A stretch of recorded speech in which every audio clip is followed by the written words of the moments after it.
that we can better understand what our role is with government to begin with. We can educate ourselves. And so I'm going to take the opportunity to give you a 30-second primer of how the university system interacts with state government, particularly the legislature. So, in the old days, the legislature had the ability to appropriate money to each campus. And they even had the ability to appropriate money to an individual program. There's records in the state legislature of legislators asking for the salary of a particular faculty by name on a particular campus to be eliminated. This went on up until the early 1970s when the Montana Constitutional Convention was convened. And out of the new state constitution, we basically had, for the first time, that the university system was autonomous from the legislature in terms of its management. So the legislature could appropriate money, but it no longer had the ability to appropriate on such a line item level, and it no longer had the ability to dictate how the university system managed its day-to-day affairs. That was then delegated by the state's constitution to the Montana Board of Regents. But from the time of the Constitutional Convention until 1994, the legislature could still appropriate money at a campus level. So Northern could go and say, hey, we need more money. And Dillon could go and say, we need more money. And the budget could be parsed that way. Well, in the early 90s, we had basically the consolidation. And so the 8 campuses were consolidated into 2 families, each led by a flagship, UM and MSU. And then for the first time in 1995, we had the birth of what was called the lump sum. And it was just as attractive as it sounded. The lump sum meant that the legislature would appropriate a large lump of money, and it would be the Board of Regents that would divvy that up. It was the first time that happened in 1995. So to this day, the legislature is still ticked off at the fact that they cannot direct those dollars, all right? So we have this powerful constitutional autonomy that protects us from interference from the legislature. But there's some rules that we have to abide by now. And one of those rules is that we have a governing body. And the governing body is the Montana Board of Regents. And that governing body says what we will or won't appropriate the legislature for funding. And they make those final decisions in May of the even-numbered year before a session. So in May of 2016, our Board of Regents will make the final decisions about what are the legislative priorities for the university system. And once that's done, we all need to get behind that and push for those priorities and not break ranks. And why is it so important not to break ranks? Because if we break ranks, then we're basically saying that the Board of Regents doesn't have authority over us and that the autonomy that we get from that protection doesn't exist. So, May 2016 is when the Board of Regents will decide what it is that we're going to ask the legislature for. That's your primer. Now, 2 other quick things that we thought we could do is that we could treat government a little bit more like business. We're very good at going and asking business, what do you need? Well, we could do that with government too, but we don't think of government that way. And then 3 is this great anecdote President Cruzado had. I think she was at a meeting and Pam Busey was there and Royce, oh, it was right here? Okay. She told you this. Royce wasn't here, though. Okay. So,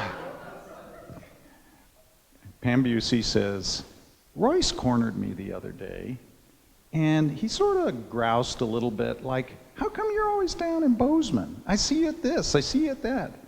And without missing a beat, she said, because they invite me. And I think that's very instructive, is that, we should just invite government to come and participate with us. All right, that's the blue team. Thanks.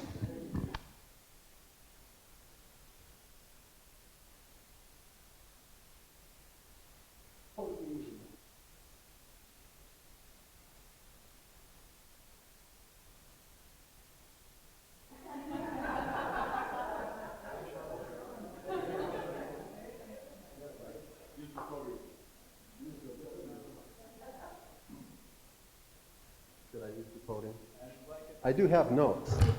I was forced to take many, many notes. And I must tell you that because, as with any good potable beverage, when you put all of these ingredients into the pot and you throw in some yeast and you let it percolate, at some point you have to distill it to come up with a truly wonderful potable beverage.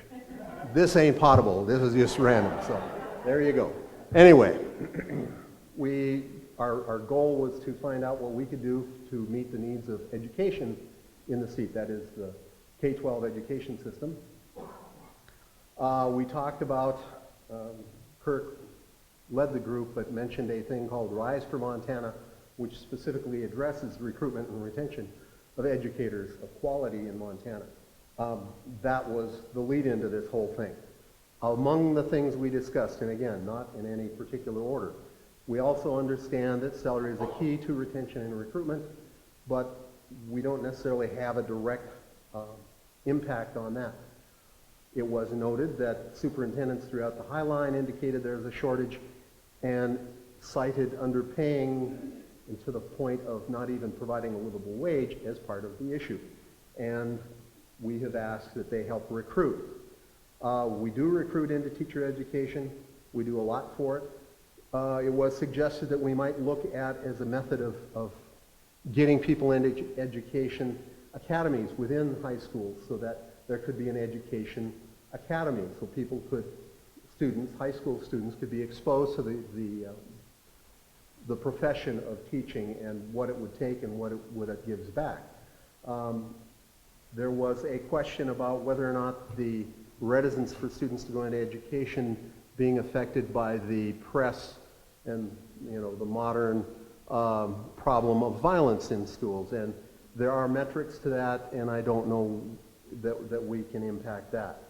One of the other things brought up was that family values of being an educator may be something that we use to convince people to go into education, because the schedule would meet, if you're going to have a family, your schedule would meet probably similar to what your children would have, and that is all part of an advertising campaign kind of a thing to get people to go into education.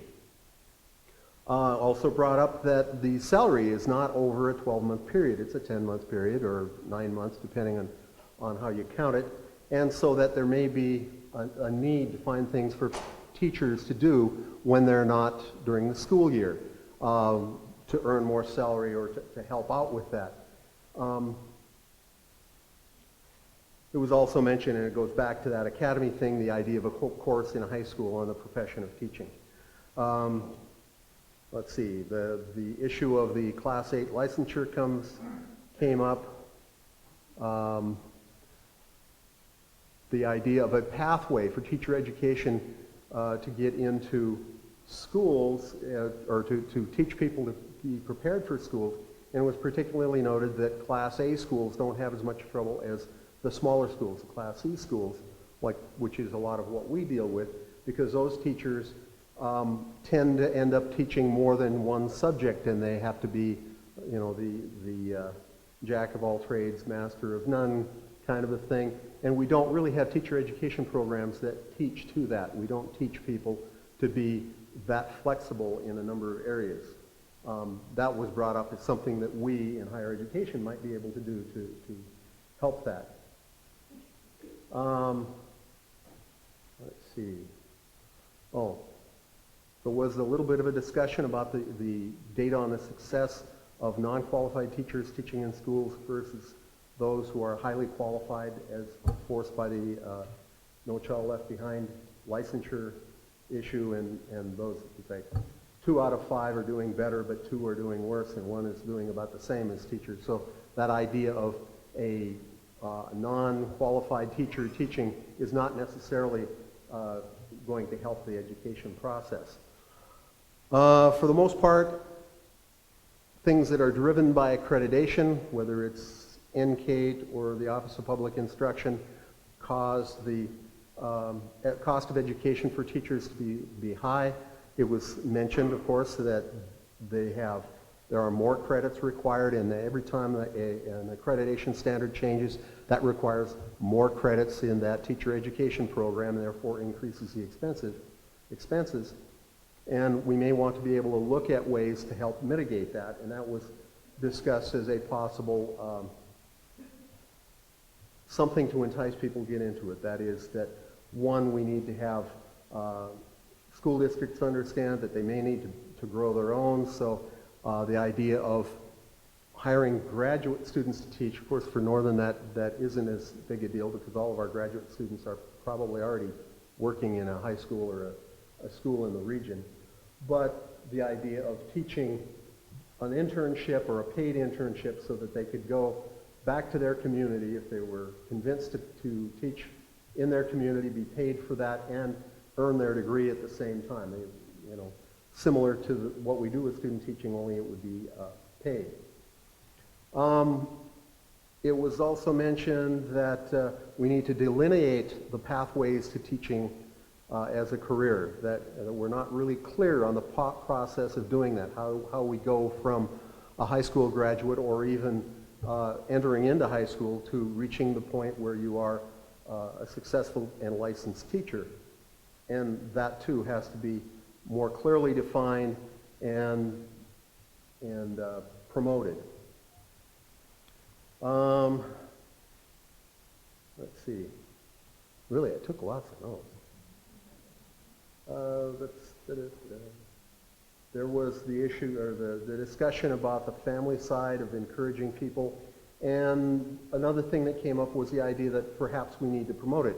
Northern had to learn how to change some of the viewpoint of certain disciplines, like I brought up the idea of diesel as being at one point considered to be a dirty, greasy, very grueling profession.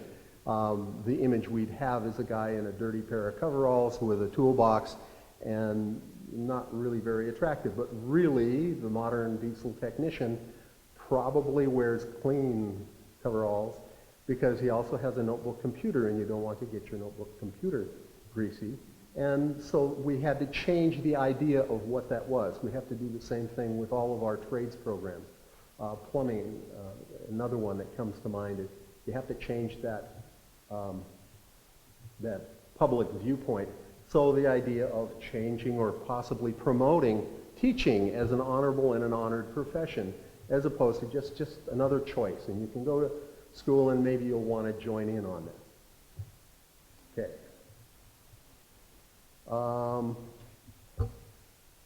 The idea that in some schools, counselors don't really get to do very much career counseling, so as a result, they're not counseling students as teaching as a career. So teachers need to promote their own industry, their own occupation as something that people may want to do. For the most part, people in K through 12 are so busy teaching a number of subjects and a number of things and doing all the things that they need to do. It's entirely possible that they don't get a chance to convince students that what they're doing is a good thing, and leading by example, showing the students that they may want to choose education as a career. And then the last thing that I have on my list, and again, I may have missed some, and somebody can throw something at me. Policymakers don't necessarily see what's going on in the high schools or even in the colleges. And the idea of forcing or encouraging, or even, as was mentioned here just a minute ago, inviting some of our policymakers, the legislators in our area, even up into the government offices, inviting them to these schools to see what's going on. In particularly for our area, the Class C schools, they're so small with such strapped resources, it may not be clear to them the challenges that are faced by our K-12 system in the smaller areas. I think that's it. Bert, is that it? Okay. Thanks.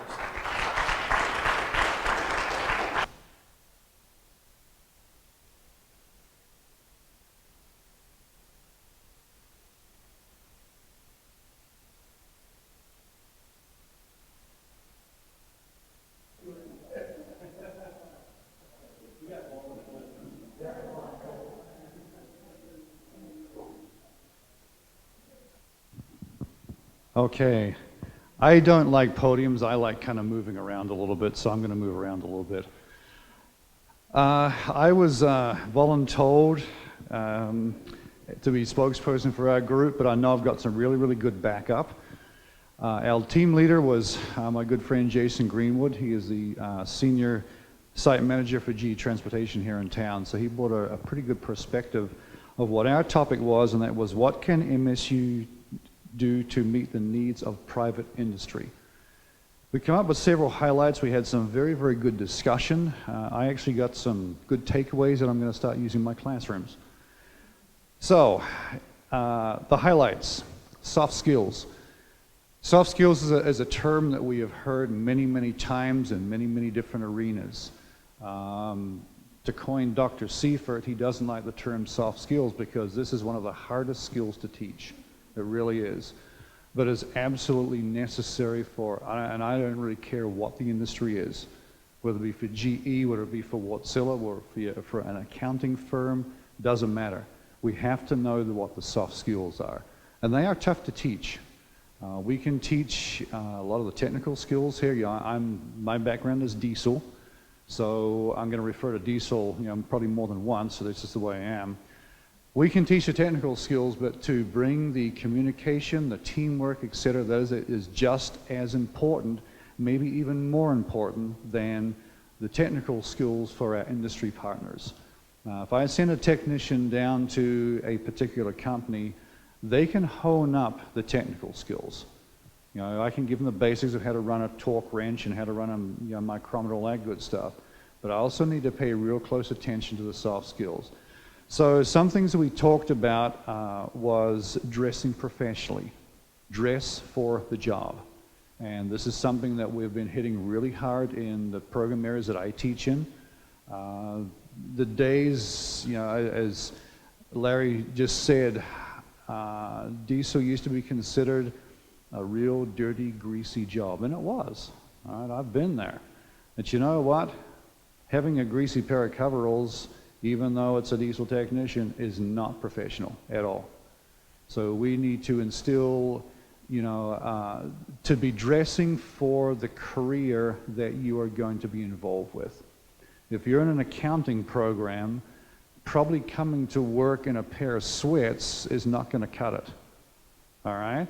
So if they're coming to school in a pair of sweats, I kind of balk on that one a little bit too.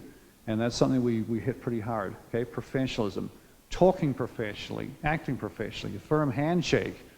As mundane as that may sound, I've got some of my students, they'll break your hand when they shake you. I've got some students, it's like a wet noodle, all right? Very unprofessional, all right?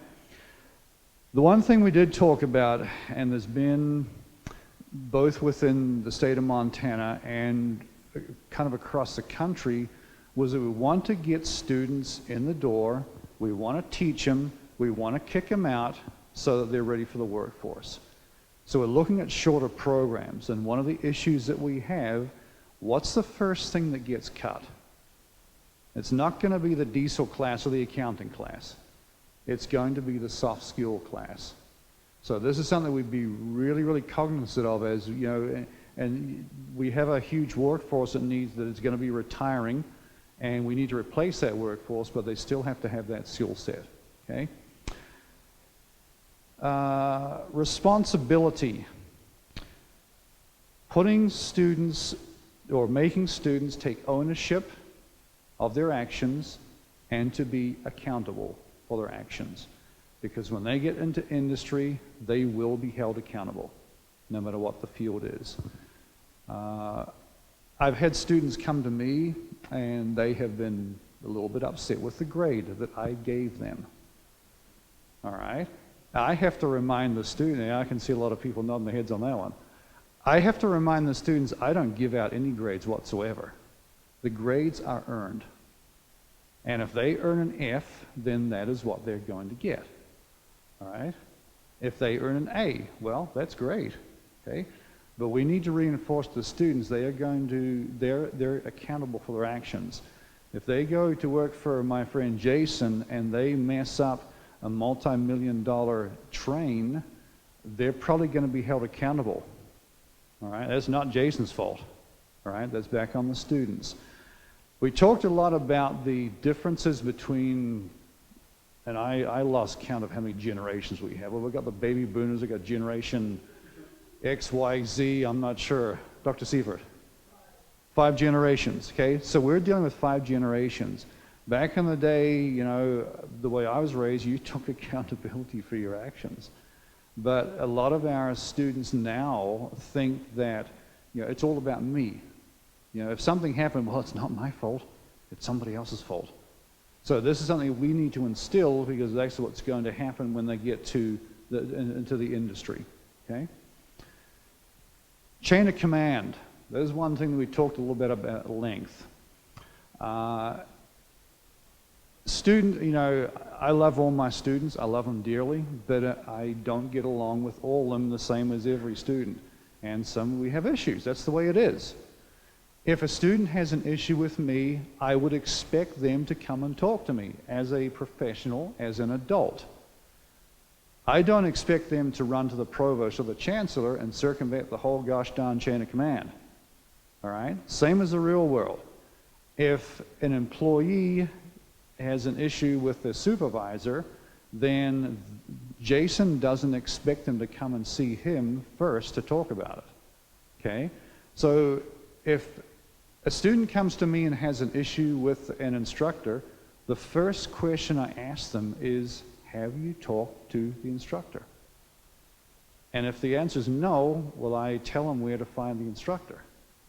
It's as simple as that, okay?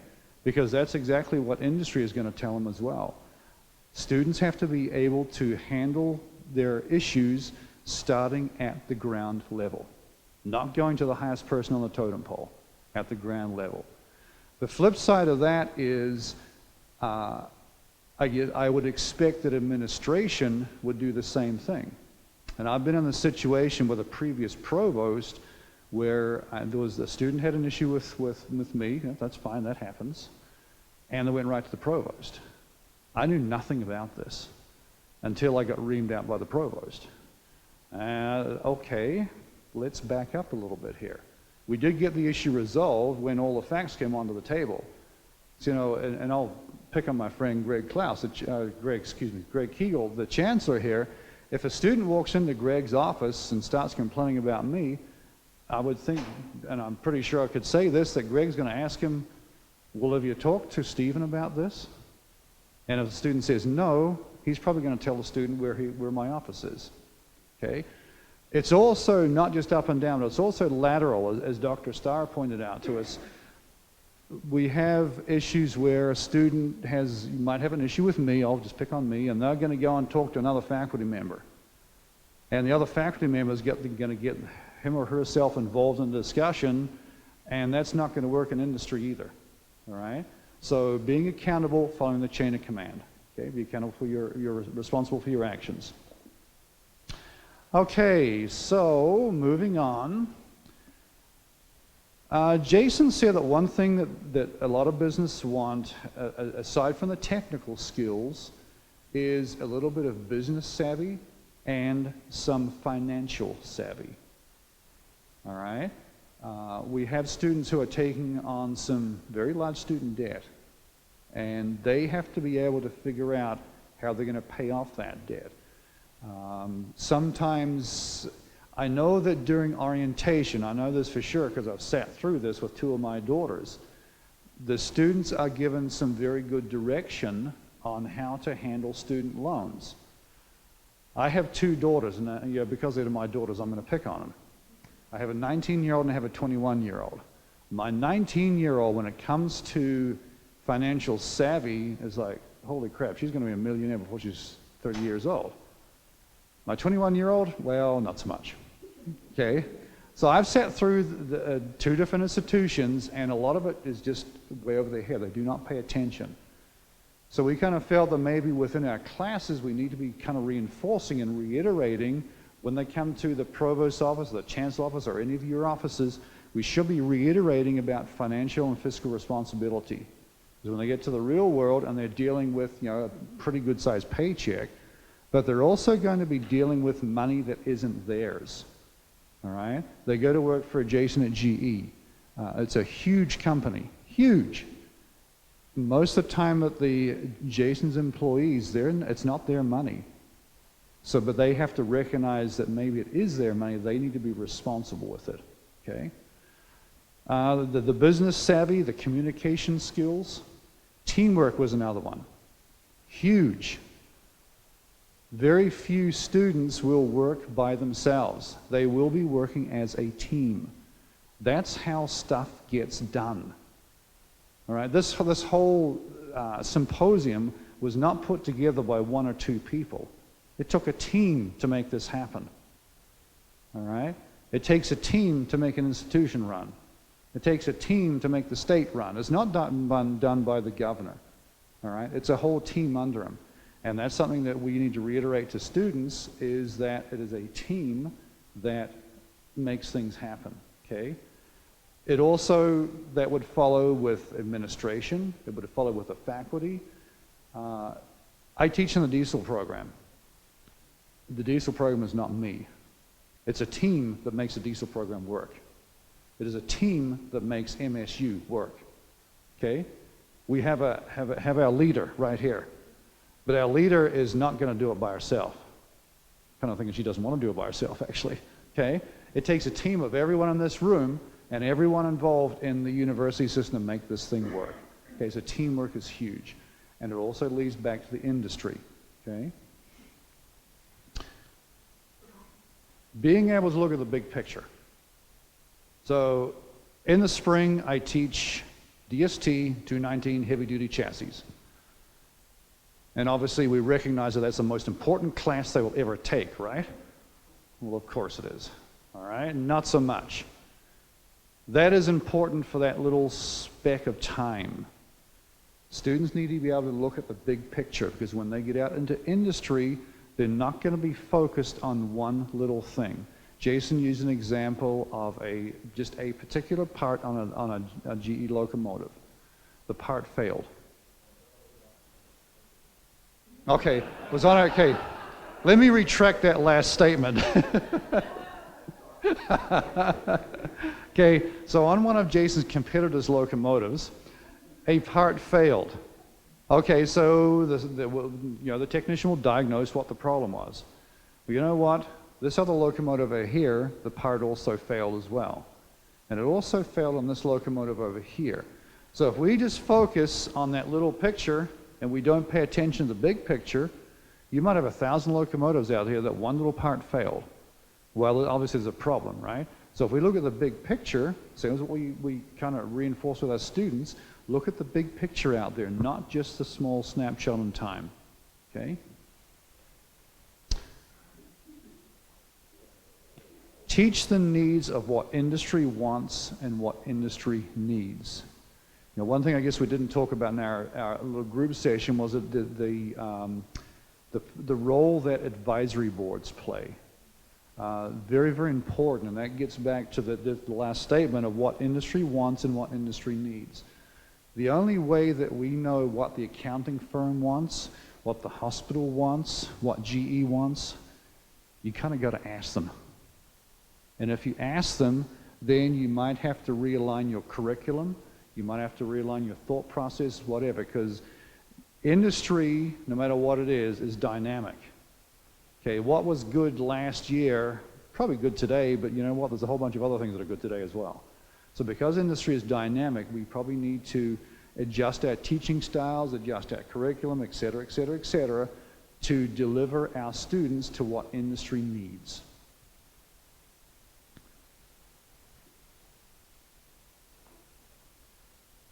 One of the last things we talked about, we kind of covered this already, because of the generation thing, a lot of students think life is all about them. And we're probably teenagers little ones, we kind of thought the same thing. But I have a lot of students who are not teenagers, but they still think life is about them. And that's something we have to reinforce to all of our charges, that life is not about one particular person. It goes back to the teamwork, it goes back to the communication across generations. One thing that we also talked about was with the communication with the generations. I have a lot of 18, 19, 20-year-old students, we all do. When they get out to the workforce, they will not be working with 18, 19, 20-year-old people. They're going to be working with a lot of people who are a lot older than them. So this cross-generation communication is a really, really huge issue. And I can see a lot of my students are really going to falter on that unless we give them some direction.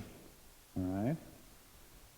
I think that probably wraps about pretty much all we talked about. Dr. Starr, Dr. Seifert, anything to add? We good to go? All right. Okay. Thank you very much.